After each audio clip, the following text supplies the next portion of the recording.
So, ano yung may ma-advise mo, Miss Liz, from starting a barista and now you're handling a big events. Ano yung ma-advise mo sa mga taong nangangarap din na magkaroon ng business? Ang Katulad ma-advise ko lang, dream big and think out of the box. So, kailangan mo lawakan yung isip mo.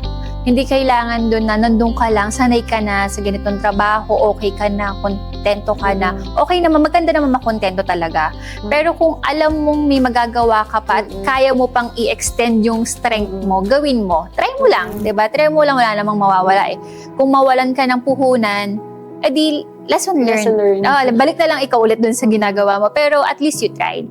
Kasi ang pinaka-ayoko ngang mangyari pagtanda is yung magkaroon ka ng what ifs sa buhay mo. Di ba parang, kasi nakakarinig ako ng mga ibang mga tita ko, yung mga ganyan na, yung mga tumanda na. Oo, na parang, what if kung nagtrabaho ko doon? What if nag-abroad ako? Bakit ganito kaya yung buhay ko?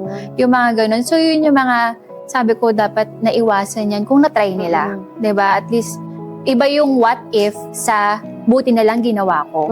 Yun.